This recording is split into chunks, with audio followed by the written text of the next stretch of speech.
অনেক অপেক্ষার পর আজকে সেই দিনটা চলে এসেছে। আজকে ডোমজুড়ের সব থেকে বড় কালী পুজো, বারুইপাড়ার কালী পুজো। তো আমি তো দুপুরবেলা বেরিয়ে পড়েছি দেখার জন্য, আর এখন থেকেই মানে ভক্তদের যে ভিড়টা, মানে গোটা ডোমজুড় জাম লেগে গেছে।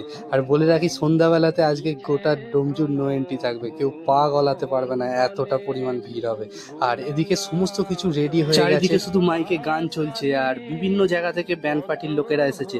সন্ধ্যাবেলা রোড শো হবে, তো সবাই চলে আসো। আর আমার ভিডিওটা অবশ্যই বন্ধুদের মধ্যে শেয়ার করে দাও, আর আমাকে একটা ফলো করে দাও। আর এ দেখো, মন্দিরের গায়ে এখানে অনেক প্রসাদ বিক্রি হচ্ছে মায়ের পুজো দেওয়ার জন্য। আর ভেতরে তো গিয়ে দেখে আমি অবাক, কত মানুষ! এই মানে দুপুরবেলাতেই যদি এত ভিড় হয়, রাতে কি হবে। আর এখানে দেখো পাখা চালানো হয়েছে, কেননা গরম পড়ে গেছে। আর সত্যি বলতে এতটা ভালো লাগছে যে কি বলবো। এখন যদি এত মজা হয়, রাত্রিরে কতটা মজা হবে। তো কে কে এখানে আসছো আর কে কে এখানে এসেছো, অবশ্যই আমাকে কমেন্ট বক্সে লিখবে। আর এখানে দেখো, মায়ের পুজো দেওয়ার জন্য এখন থেকেই অলরেডি কত লাইন পড়ে গেছে, লম্বা লাইন পড়েছে শুধুমাত্র মায়ের পুজো দেওয়ার জন্য। মায়ের পুজো দেখার জন্য অনেক ভক্ত 1 বছর ধরে অপেক্ষা করে থাকে। তো আজকে যেহেতু সেই দিন, তো দেখো এখন থেকেই মানে ভক্তের উপচে পড়া ভিড়।